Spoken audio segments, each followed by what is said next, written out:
Hey, welcome back to the show. It's the 5th of February. Real quick, just a few things.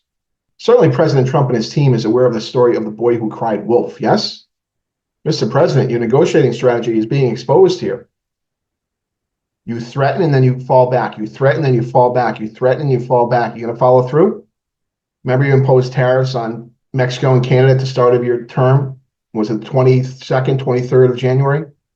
And by the 24th and 5th of January, repealed that threat because of the president of Mexico and prime minister of Canada said, we'll comply. We'll put troops on the border to stop illegal immigration. We'll stop the flow of fentanyl.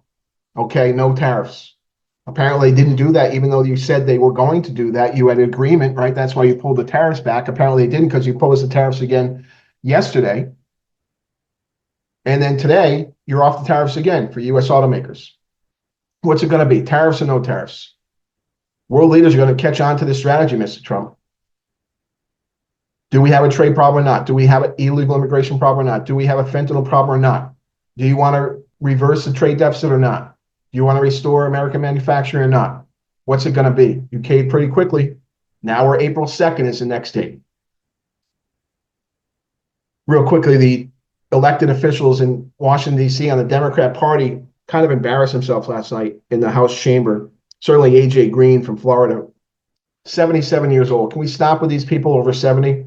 How about a new rule? If you're over 70, you cannot run for office. If you're in office and you turn over 70, you're good. But once you're over 70, you cannot run for office. What do you think? Possible? Of course, that would be unconstitutional.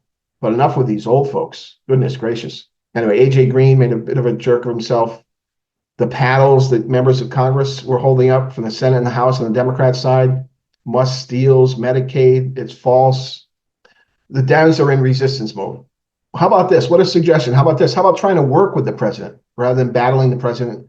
Everything he says. You got to let some balls go by. You can't take on everything he says. And the rhetoric on the left is getting a little nasty in terms of language.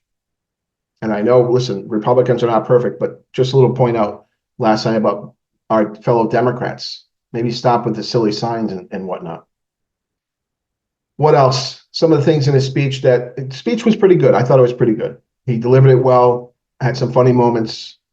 Of course, got no support from the Democrats, not surprisingly, go the other way if the Democrat president was there. But some things that I want to point out. President Trump said we have a balanced budget. He's going to balance the budget. Well, not in fiscal year 2025, that's for sure.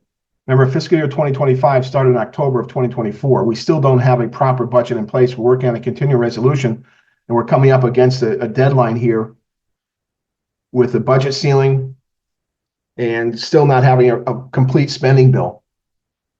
And as was indicated last week by the budget resolution passed by the House with respect to spending and taxation, that plan has a $1.2 trillion budget deficit for 2025.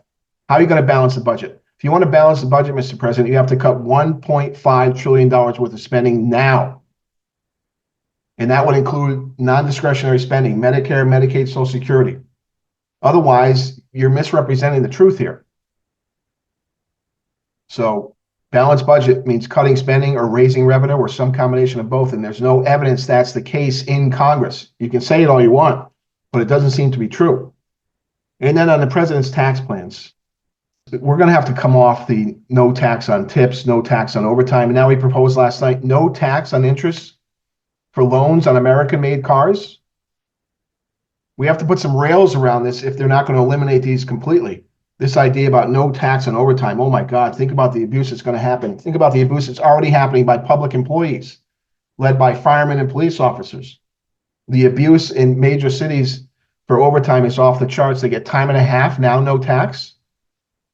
So we want to rethink these tax proposals for sure, especially if you're looking towards a balanced budget. And keep in mind, the budget resolution passed by the Republicans, this is in a 10-year projection. Silly. It's a waste of time to do 10-year projections for the U.S. budget. We have to pose income limits, income caps on these tax proposals. So does Toyota, Honda, Nissan, BMW, Mercedes, do they get the same deal? They can sell their cars to Americans on loan and no interest on those? So he's claiming that interest will be deductible on your tax plan. Not a good idea. All right, that's all that's been bothering me for the moment. I'll get back to you. Always try to buy American.